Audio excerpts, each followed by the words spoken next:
We're reading Alice's Adventures in Wonderland by Lewis Carroll. This version is adapted by Debbie Guthery and illustrated by Jason Alexander. We're in Chapter 7, A Mad Tea Party. If you'd like to pause when the pictures show up so that you can see them, press play when you're ready to resume. Again, Chapter 7, Mad Tea Party. There was a large table under a tree in front of the house, and the March Hare and the Hatter were having tea. A dormouse was sitting between them, fast asleep. The other two were using it as a cushion and resting their elbows on it. It must be very uncomfortable for the dormouse, thought Alice. But, being asleep, I suppose it doesn't care.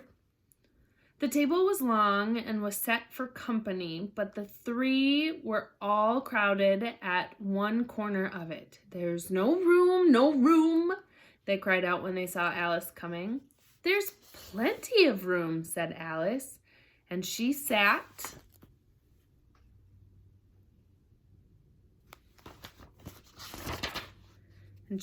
down in a large armchair at one end of the table. "Have some lemonade," the March Hare said invitingly. Alice looked all around the table, but there was nothing on it but tea. "I don't see any lemonade," she remarked. "There isn't any," said the March Hare. "Then it wasn't very nice of you to offer it," said Alice.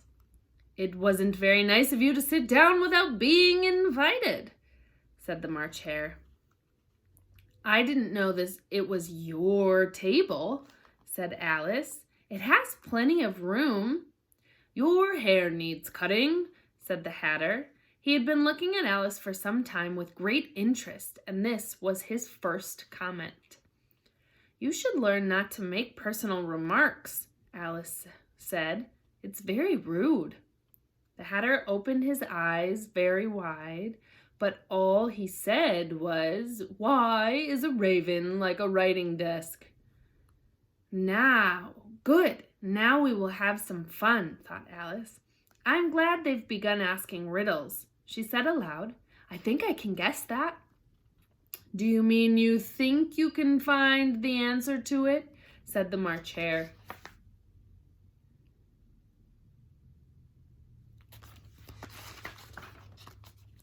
"Exactly so," said Alice.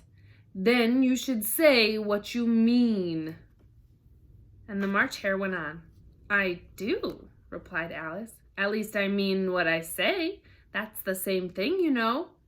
It's not the same thing," said the Hatter. "You might as well say, 'I see what I eat is the same thing as I eat what I see.'" "Or you might as well say," added the March Hare, "that I like what I get is the same thing as I get what I like." "Or you might as well say," added the Dormouse, who seemed to be talking in his sleep, "that I breathe when I sleep is the same thing as I sleep when I breathe." "It is the same thing for you," said the Hatter, and everyone was silent for a minute. Alice thought over what she could remember about ravens and writing desks, which wasn't much. The Hatter was the first to break the silence. "What day of the month is it?" he said to Alice. He had taken his watch out of his pocket and was looking at it. Then he shook it and held it to his ear.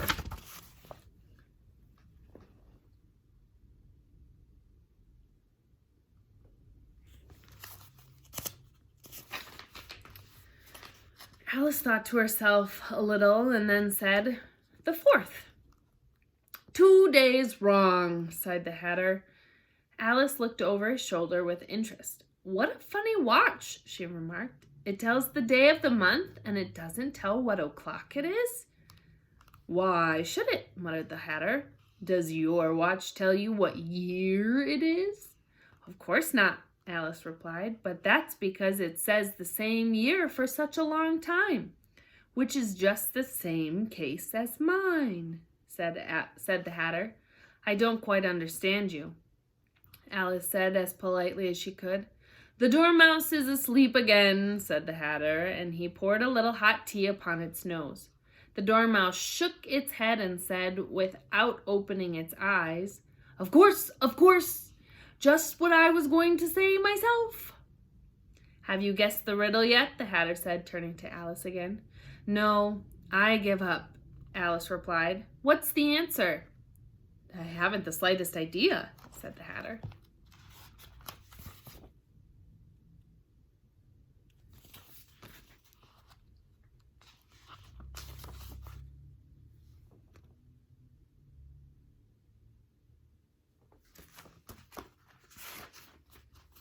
Nor I, said the March Hare. Alice sighed.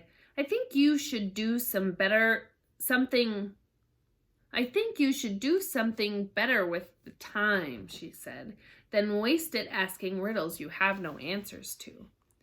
If you knew time as well as I do, said the Hatter, you wouldn't talk about wasting it. Time is a hymn. I don't know what you mean, said Alice. Of course you don't, the Hatter said, tossing his head. I bet you never even spoke to time. No, I haven't, Alice replied. But I know I have to beat time when I learn music.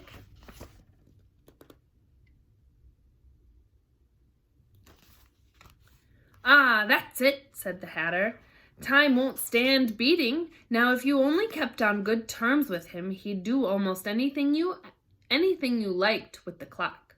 But, alas, the Hatter shook his head mournfully. I had an argument with Time last March, just before he went mad, you know, pointing with his teaspoon at the March Hare. It was the great concert given by the Queen of Hearts, and I had to sing, Twinkle, twinkle, little bat, how I wonder where you're at. Do you know the song? I've heard something like it, said Alice. It goes on, you know, the Hatter continued, in this way. Up above the world you fly, like a tea tray in the sky, twinkle, twinkle.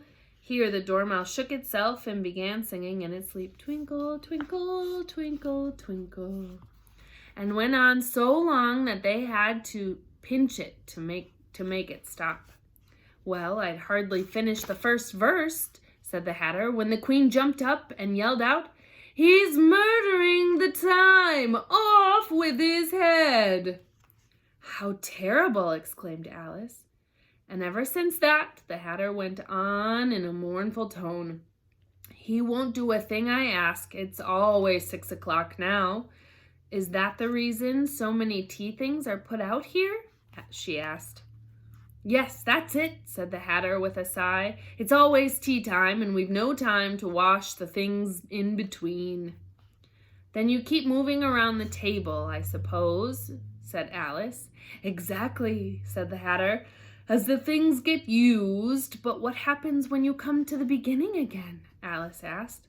Let's change the subject, the March Hare interrupted, yawning. I'm getting tired of this. I vote the young lady tells us a story. I'm afraid I don't have one, said Alice.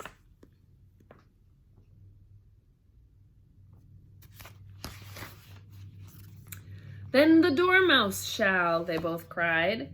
Wake up, Dormouse, and they pinched it on both sides at once. The Dormouse slowly opened his eyes. I wasn't asleep, he said in a hoarse, feeble voice.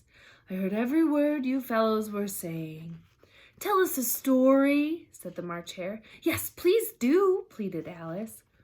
And be quick about it, added the Hatter, or you'll be asleep again before it's done. Once upon a time there were 3 little sisters, said the Dormouse began in a great hurry, and their names were Elsie, Lacie, and Tilly, and they lived at the bottom of a well. What did they live on? Asked Alice. They lived on a treacle, said the Dormouse, after thinking a minute or two. They couldn't have done that, you know, Alice gently remarked. Treacle is just syrup. They'd have been ill. So they were, said the Dormouse, very ill. But why did they live at the bottom of a well? Alice asked. Have some more tea, said the March Hare. The March Hare said to Alice very sincerely.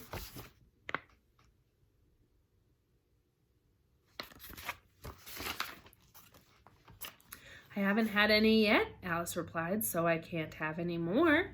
You mean you can't have any less, said the Hatter. It's very easy to make more than nothing.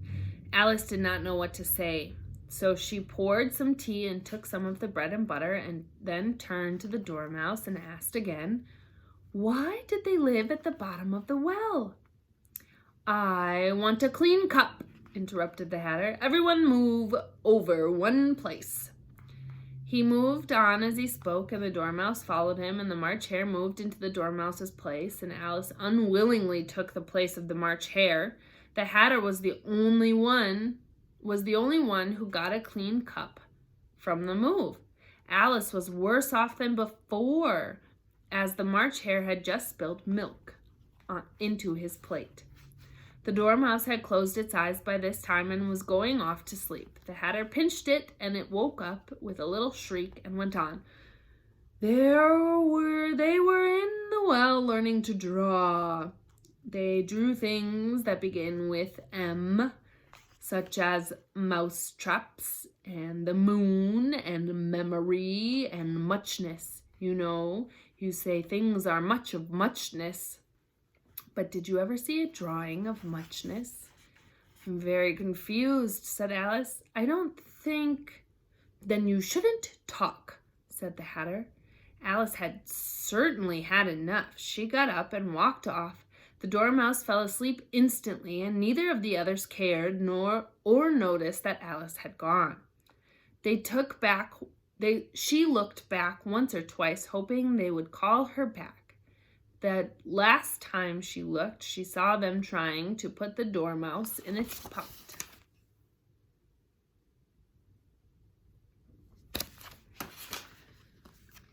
I'll never go there again, said Alice as she made her way through the woods. Then she noticed that one of the trees had a door leading right into it. That's very curious, she thought. I may as well go in it. And in she went. Once more she found herself back in the long hallway and close to the little glass table.